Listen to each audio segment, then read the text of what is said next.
Welcome to Express Info. Do you want to have these exclusive Puma Rise Nitro basketball shoes? Because once we reach 200k subscribers, we will be having this giveaway. Just comment to win. Shoes are promoted by Kai Sotto himself.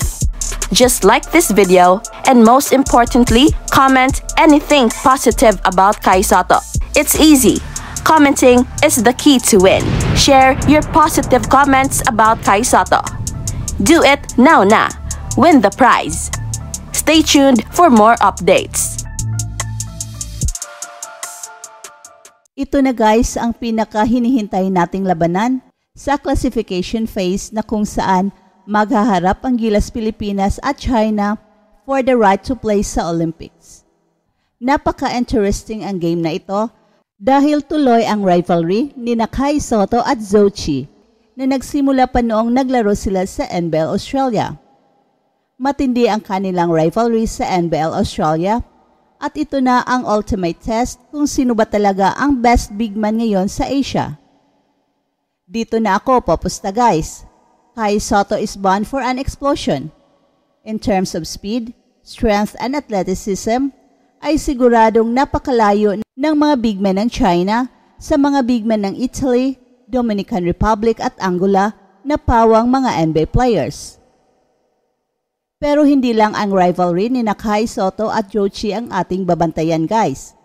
Nandyan ang isa sa pinakamatagal ng rivalry ng Philippine basketball, ang China, na kung saan sila ang pumutol sa paghahari ng Pilipinas sa larangan ng basketball sa Asia.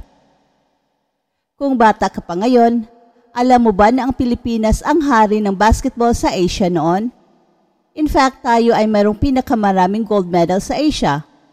Pero pagdating ng China, ay sila na ang naghari kasama ang Iran. Pero yan ang balak bawiin ng Pilipinas in our home turf and qualify for the Olympics in the process. But there's more. Gusto ring makabawi ni Jordan Clarkson sa China dahil nung 2018 Asian Games, ang unang laro ni Jordan Clarkson sa Gilas under Coach Yang Yao ay napakasakit ang debut ni Jordan Clarkson, losing to China by just 2 points. The team that I played with is different. China's gonna be a different team. They're going to have a Kyle Anderson, another NBA guy. At yan ang sabi ni Jordan Clarkson. Kaya siguradong bakbakang umaatikabo ito para sa Gilas dahil napakalaki ng at stake. At ito talaga ang ultimate reason kung bakit gusto nating dito sa Pilipinas ang FIBA World Cup gaganapin upang makabalik sa Olympics after 50 years. Ang mananalo sa game na ito ang magkaroon ng malaking chance na mag-qualify sa Paris Olympics. Pero ang tanong, kaya-kaya ng Gilas ang China? Comment your thoughts below.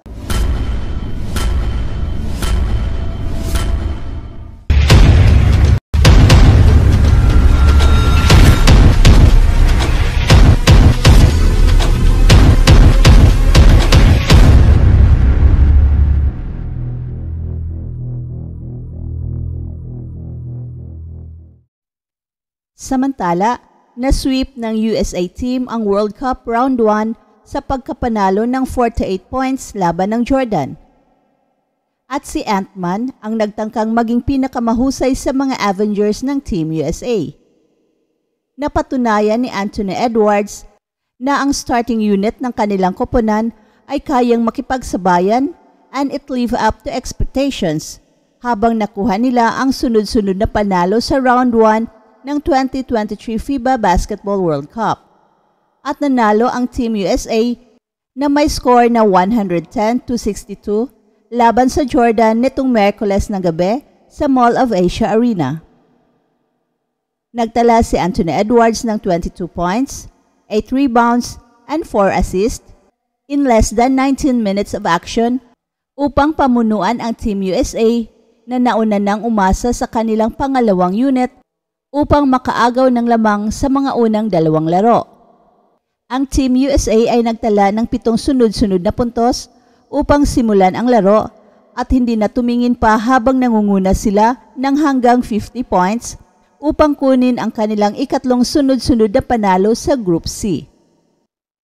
Matapos ang kanilang matagumpay na paghakbang sa unang yugto ng torneo, tiyak nang kasali ang US team sa ikalawang yugto ng competition. Sa nasabing yugto, makakaharap nila ang mga matitikas na koponan mula sa Group D, kasama ang mga bansang Lithuania at Montenegro. At ang pagtutuos ng mga ito ay magbubuo ng isang masalimuot na Group J. Ang mga labanang ito ay pagkakataon para sa US team na patunayan ang kanilang kakayahan at magpakitang gilas sa harap ng mga manonood mula sa buong mundo. Nakapasok na sila sa ikalawang yugto kung saan harapin nila ang mga nangungunang dalawang kupunan sa Group D at ito ang mga bansang Lithuania at Montenegro na magbubuo ng Group J, kasama ang magwagi sa pagitan ng Greece at New Zealand. Nag-average ng 13.5 points sa unang dalawang laro. Halos na match-up ni Anthony Edwards ito sa unang quarter pa lang kung saan nakuha na niya ang 13 points.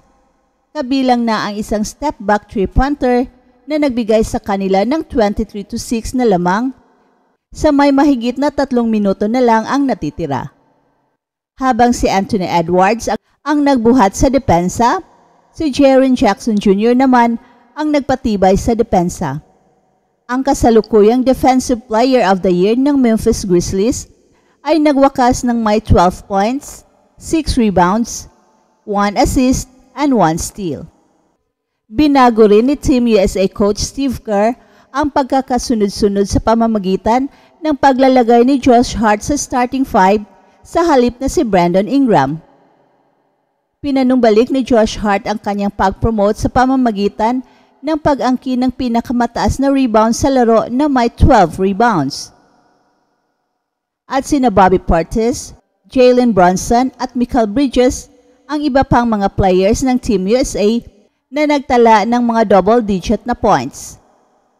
At si Walker Kessler ay may extended run at nagtala ng 8 points, 3 blocks, and less than 12 minutes of action.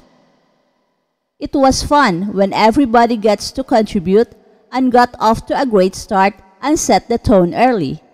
Yan ang sabi ni Coach Steve Kerr. At si Roddy Hollis Jefferson ang nanguna para sa Jordan sa kanyang 20 points, 7 rebounds, 3 assists, and 3 steals. Pero nakakuha lamang siya ng 6 of his 16 shots in almost 36 minutes of action.